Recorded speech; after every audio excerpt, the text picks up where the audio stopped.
उन टीचर्स को बेहतर रिसोर्सेज देने के लिए, अपॉर्चुनिटीज देने के लिए मैनेजर सफीक साहब को मैं तहे दिल से मुबारकबाद दूंगा और टीचर्स को काबिल तारीफ हैं। बुनियाद टैलेंट सर्च एग्जाम जिसको मैं पिछले 2 साल से ऑब्जर्व कर रहा हूं,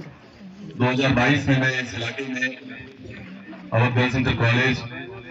में प्रिंसिपल के तौर पर सर्विस देने के लिए आया और मैंने देखा कि इस इलाके का तालीमी मेयार, जो क्वालिटी एजुकेशन शायद कुछ जगहों पर सिर्फ कागजों में, सिर्फ भाषणों में रह जाती है, इस इलाके में मैंने देखा कि एक ऑर्गेनाइजेशन इस लेवल पे काम कर रही है कि उसने एजुकेशन के मेयार को बहुत ऊंचा कर रखा हुआ है। स्टूडेंट्स के अंदर, स्कूल्स के अंदर, पेरेंट्स के अंदर, टीचर्स के अंदर एक ऐसी प्रतिस्पर्धा चल रही है, एक ऐसी कोशिश चल रही है कि वो अपने जिंदगी में ऊंचे से ऊंचे मुकाम को हासिल कर लें, इस तरफ लगातार प्रयासरत हैं। तो इस ऑर्गेनाइजेशन ने, बुनियाद इंडिया फाउंडेशन ने इस इलाके में बुनियाद टैलेंट सर्च एग्जाम का इनिशिएटिव लेकर के एक तरह से टॉर्च बियरर का काम किया। इस इलाके के स्कूलों को, इस इलाके के टीचर्स, स्टूडेंट्स को रास्ता दिखाने का काम किया कि अगर आपके अंदर काबिलियत है, आपके अंदर हौसला है, आपके अंदर सपने देखने का मादा है, तो एक संस्था आपके साथ है जो आपके कदम से कदम मिला करके आपको कामयाबी के ऊंचे से ऊंचे मुकाम पर पहुंचाएगी। इससे मोटिवेट होकर के हम लोगों ने भी अपने स्कूल को इसमें इन्वॉल्व किया। एडवांस सिलेबस हमने जो भी बुनियाद का उस वक्त सिलेबस था उसको इम्प्लीमेंट किया। And you will be amazed कि वो पहला बैच था जब हमारे यहाँ ऐसे बच्चे थे जिनको मैथमेटिक्स नहीं पढ़ाया जाता था, जिनको इंग्लिश नहीं पढ़ाया जाता था, उन पे टीचर्स ने मेहनत किया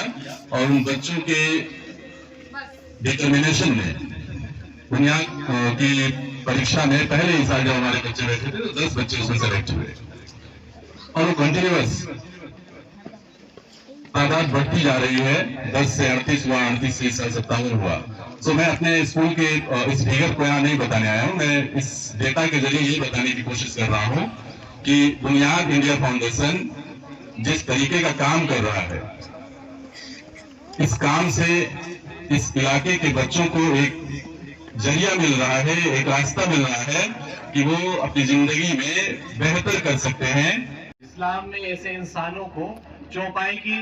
जगह करार दिया गया है कि ऐसा शख्स जिसके पास कोई टारगेट, कोई गोल नहीं है लाइफ में अचीव करने के लिए, वो एक जानवर है।